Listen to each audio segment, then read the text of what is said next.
so long it's like alchemy. Here we go. Lonzo's debut against who else but the new look Clippers. And Brook Lopez remembers on this team, Larry Nance off the trampoline. Yeah, he got that from his daddy's jeans. So Larry Nance getting the start over Julius Randle, I thought was a mistake. Blake Griffin bullied the shit out of him. Jordan Clarkson, shout out to Jordan Clarkson, was the only Laker that didn't play scared in this game. Larry Nance, you see again. And like I said, Blake was doing anything he wanted. Look at him go left and then finish right over Julius Randle. He had 29 and 12. Austin Rivers, his usual irky-jerky self. I like this play because this demonstrates something. If Chris Paul's on this team, Chris is like, hey, reset. Blake's like, nah, I'm in a groove. I'm feeling it. And I mean, let's be honest. Blake misses Chris Paul like a fat kid misses dessert. He don't. Patrick Beverley was a fun matchup on Lonzo Ball, the up and under. And this team, they're playing with a lot more freedom and fun. Lonzo to Brook. Brook in the half court, the offense is going to have to run through Brook. There's Lonzo's first shot. He took 6 shots on the night. He's going to have to shoot the ball. And in the half court, the offense was just stagnant and scary. Pat Beverley's like, I've seen that move before, young boy. But I did like the way Lonzo reacted to the initial kind of punking Patrick Beverley tried to do. Danilo Gallinari, that's a nice play. And he was kind of content being a facilitator and getting in where he fitted in while Blake dominated. Look at the double team, and there he is getting the open look. That's how Doc envisioned this roster, right? And not quite the barometer you want to measure yourself against, but Doc left the starters in late, I think because of the lack of a preseason, maybe to get them in shape. All right, y'all. You notice there's no Brandon Ingram in that highlight. The man was 3 of 13, and he was just pussyfooting all over the court, man. Very disappointed in him. He was settling for difficult jump shots instead of trying to probe a little deeper, or he just wasn't decisive. And particularly in the half court, I thought that he was going to be kind of the go-to guy, quickly realizing, and again, this is just one game, but in the half court, if the Lakers want to win and be competitive this year, they're going to have to run the offense through Brook Lopez when the game slows down. I thought it was interesting, I had alluded to earlier, that Walton started Nance Jr.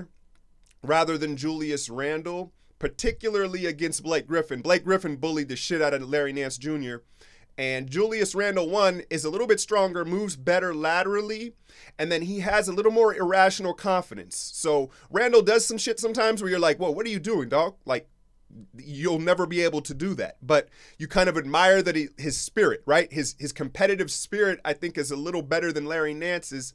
And I think it was Luke. I think Luke needed to switch that matchup. Blake was just eating breakfast, lunch, and dinner and doing whatever he wanted.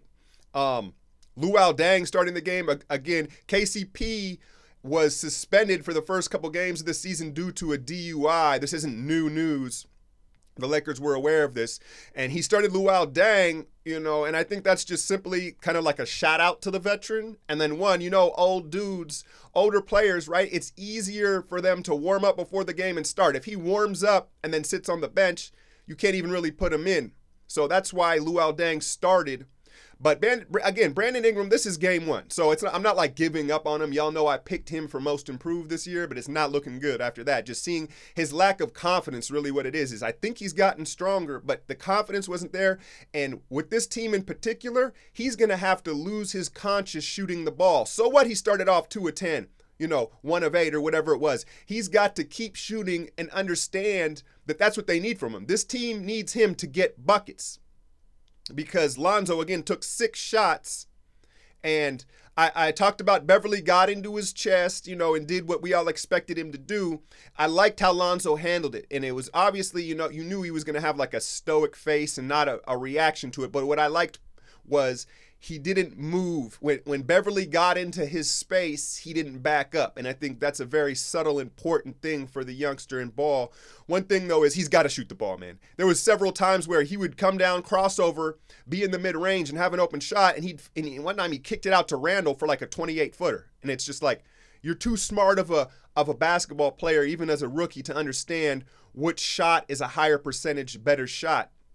And in the second half, the Clippers picked up on his tendency to outlet the ball super quick. And so in transition, when the ball was changing possessions, guys were kind of lingering, kind of looking back, and then they'd snatch the ball because they knew Lonzo wasn't going to dribble up the court. He was going to try to make a quick outlet pass. So again, these are things he'll have to correct, but he needs shooters. He needs score. It's very apparent the Lakers are lacking scores because Ingram is being counted on, and then Kuzma Kuzma, he came in and got some garbage buckets, and they left Ingram in garbage time, and he somewhat got more aggressive, right? It's like the lights turned off, and now you want to go hard. But whatever, man. So Kuzma came in, and Kuzma, it's funny how he looks so much smaller in an NBA game, right? During summer league and even preseason against some of them scrubs, it was like, oh, he's kind of a big, he's NBA ready with his physique. Right? But then you get him out there in the regular season and he looked much smaller. It was funny to see. But he may eventually have to, again, what is the Lakers' strategy this season? Are they trying to win? Or are they, the tanking? I don't know, because are they trying to lure LeBron? Do they need to show enough of potential for them to lure a star, right? So I think they need to win some games. Kuzma might be their best chance of that because Randall has irrational confidence, but he lacks self-awareness at the same time, and he just does things where you're like, dude, you're not going to hit a cross between the legs spin move on a guard, and just he does things. And then Nance is on the other end of the spectrum where he just flat out doesn't want to shoot the ball. He doesn't want to do anything but rebound and kind of just like be there. So Kuzma has the most skills between those three guys, but again, he's a rookie. This was his first NBA game. And, with guys not willing to shoot, Kuzma may have to be in there. Randall will shoot it, but do you want him shooting it? Nance wants no part of a jump shot.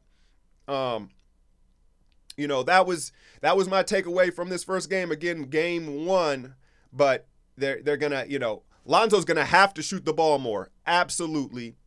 Half-court offense, you're going to have to run it through Brook Lopez if they want to win some games. KCP will help out, and Jordan Clarkson really was the only aggressive guy. Was the only aggressive, non-scared Laker and kind of kept him in it somewhat in the middle of this game. Hit that like, share, and subscribe. I'm out, y'all.